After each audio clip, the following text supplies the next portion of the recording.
గుండాల కోన, పంచలింగాల కోన అనే రెండు కోనలు ఎర్రబెల్లి అనే గ్రామానికి వెనక వైపు దాదాపు పులివెందుల నుండి 20 కిలోమీటర్ల దూరంలో ఉండే ఈ రెండు కోనలను అయితే ఈరోజు మీకు నేను చూపించబోతున్నాను.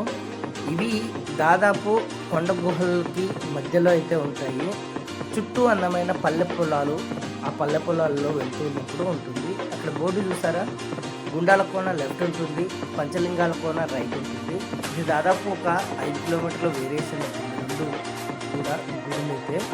నేను ఫస్ట్ అయితే గుండాల కోనకి వెళ్తున్నాను. మనకి ఇక్కడ ఒక చిన్న నది లాంటిది, నది అయితే కాదు, ఒక కాలువ, పిల్ల కాలువ ఉంటుంది. ఆ కాలువ అయితే ప్రవహిస్తూ ఉంటుంది. అటువైపు వెళ్ళడానికి కొంచెం ఇబ్బంది అయితే పడతారు. కాబట్టి నేను నా వెహికల్ని ఇక్కడే పెట్టేసి అవతలకి ఎంత దూరం ఉందనేది చెక్ చేసుకొని వెళ్ళాను. దాదాపు 100 నుండి 500 మీటర్లు, అంటే అర్ధ కిలోమీటర్ అయితే ఈ గుడి అయితే ఉంది. సో ఇక్కడ నేను చెక్ చేశాను గూగుల్ మ్యాప్లో కూడా, చాలా దగ్గర అయితే ఉంది. అండ్ ఇక్కడ లొకేషన్స్ కూడా కొంచెం నెట్వర్క్ వీక్గానే ఉంటాయి. సో జాగ్రత్తగా అడిగి వెళ్ళండి. ఎవరైనా కానీ చెప్తారు. ఇక్కడ పల్లెటూరులో ప్రజలైతే అందరూ కూడా చాలామంది చెప్పేస్తారు ఎంత దూరంలో ఉన్నామనేది. చూసాను చూడండి. సో అక్కడైతే నాకు 500 మీటర్స్ లోపే కనపడింది. అండ్ వాటర్ కూడా ఎక్కువ ఫ్లో లేవు, నడుచుకుంటూ వెళ్ళొచ్చు. చిన్నపిల్లలు అయితే కొంచెం జాగ్రత్తగా ఆలోచించి ఎవరైనా పట్టుకొని వెళ్ళండి. ఎందుకంటే వాటర్ ఫ్లో లేకపోయినా కూడా పిల్లలు కదా, తెలియక ఏదైనా జరిగితే మరి ఇబ్బంది పడతారు. మోకాళ్ళ వరకు అయితే వాటర్ అయితే ఉన్నాయి, అంతకు మించి అయితే ఏం లేవు. దాదాపు సమయం 3:30 అయితే అవుతుంది. నేను ఈవినింగ్ నా వర్క్ చూసుకొని రిటర్న్ అనంతపురం వెళ్తున్నప్పుడు ఈ కోనకైతే వచ్చాను నేను. సో ఇక్కడ దాటిన తర్వాత చూడండి, చుట్టూ అందమైన పల్లెటూరులు. గోన గవేశ్వర స్వామి దేవాలయం కూడా ఇక్కడ నుంచి చూస్తే కనపడుతుంది మనకి. అది కూడా 5 నుండి 6 కిలోమీటర్ల దూరంలో ఉంటుంది, కానీ క్లియర్గా అయితే మనకి కనపడుతుంది. ఈ కొండ మొత్తం అంతా కూడా మనకైతే ఒకటే కొండ. ఇక్కడ మొదట ఎంట్రన్స్లో మనకి ఒక చేద బావి లాంటిది ఒకటి ఉంటుంది. ఇక్కడ ఈ వాటర్ ఎట్లా వస్తున్నాయనేది ఎవరికి తెలియదు. కొండగుట్టల్లో నుండి వచ్చిన వాటర్ అక్కడ నుండి మళ్ళీ మిగతాది ఇప్పుడు ఇందాక ఒక నది లాంటిది చూపించాను కదా కాలువ, ఆ కాలువలకి అయితే మెర్జ్ అవుతున్నాయి. ఇక్కడ ఈ గుడిని ఇంత లోపల ఉన్న డెవలప్మెంట్ మాత్రం ఏమాత్రం తీసుకోకుండా చేశారు. ఇక్కడ మనకి నవగ్రహాలు, అలాగే శివుడు, ఇంకా ఎవరెవరో ఉన్నారు, మీకు అన్నీ చూపిస్తాను చూడండి. ఎంటర్ అయిన తర్వాత మనకి రైట్ సైడ్లో నవగ్రహాలు ఉంటాయి. అది మెయిన్ టెంపుల్, శివాలయం అనమాట. అండ్ ఇక్కడ పెళ్ళి చేసుకోవడానికి పెళ్ళి పందిర్ లాంటిది, కళ్యాణ మండపము అంటారు కదా, అలాంటిది ఉంది. అలాగే ఇక్కడ ఒక స్వామి అయితే ఉన్నారు, ఆ పైన అయితే పేరుంది. సో అది నేను చూపిస్తాను చూడండి. ఇక్కడ ఒక స్వామి ఉన్నాడు. ఇక్కడ నుండి మళ్ళీ లెఫ్ట్ సైడ్ వెళ్తే నాగులు ఉన్నాయి.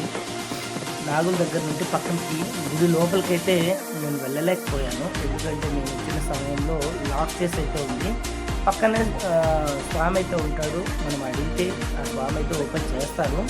బట్ నేను ఓపెన్ అయితే చేయమని అడగలేదు, అక్కడి నుండి నేను దర్శనం చేసుకున్నాను. అండ్ మీకు కూడా చూపిస్తా చూడండి. లోపల శివుడు ఆ విధంగా ఉంటాడు. ముందు బసవన్న, అలాగే తర్వాత శివుడు అయితే ఉంటాడు. గుడి పక్కన మళ్ళీ అక్కదేవతలు ఉన్నారు, 7 అక్కదేవతలు అయితే ఉన్నారు. అలాగే చిన్న చిన్న విగ్రహాలు కొన్ని ఉన్నాయి. ఇక్కడ యుద్ధంలో పాల్గొన్నట్టు ఒక వీర సైనికురాలు గుర్రం మీద శత్రువులను చంపుతున్నట్టు ఇక్కడైతే మనకి కనిపిస్తుంది. అలాగే గొడుగు పట్టుకున్నట్టు కూడా ఉంటుంది. అలాగా రకరకాల బొమ్మలు అయితే ఇక్కడ కనిపిస్తాయి, చిత్రాలు. అవి బొమ్మలు అంటే రాతి మీద చెక్కిన బొమ్మలు. ఇక్కడ అక్కదేవతలు 7 మంది ఉన్నారు. సో ఇది ఓవరాల్గా కొండకి ఆనుకొని ఉంటుంది కాబట్టి చాలా పీస్ఫుల్గా ఉంది. చాలా అంటే చాలా పీస్ఫుల్గా ఉంది.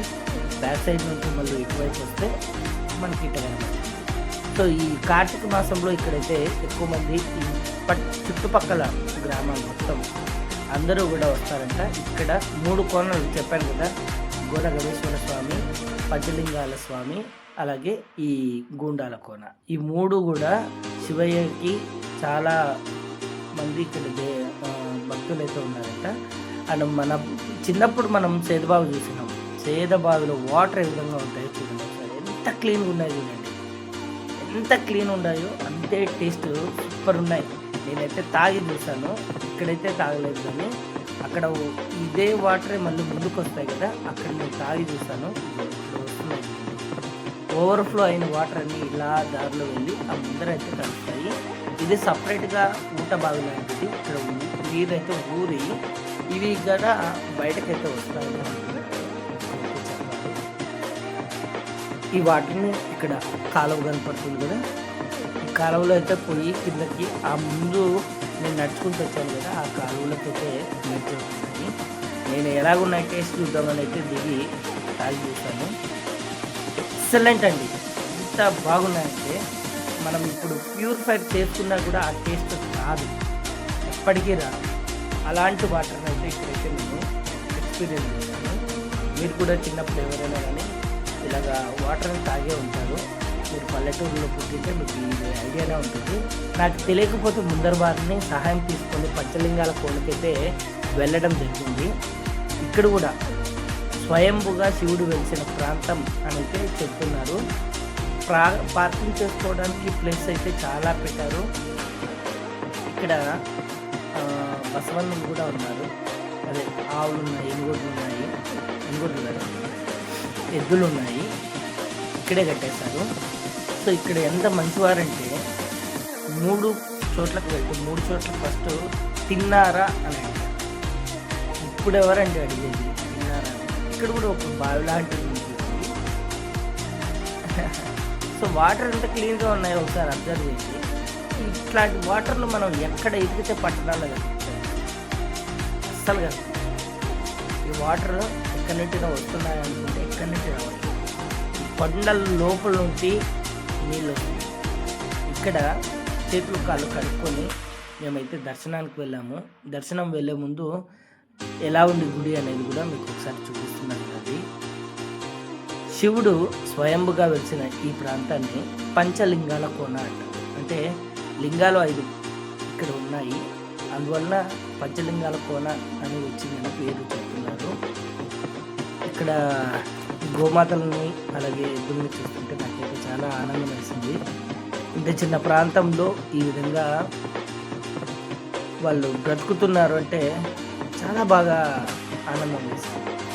ఈ చుట్టుపక్కల మొత్తం అన్నీ కూడా కార్తీక దీపం పెడతారంట మన కార్తీక మాసంలో.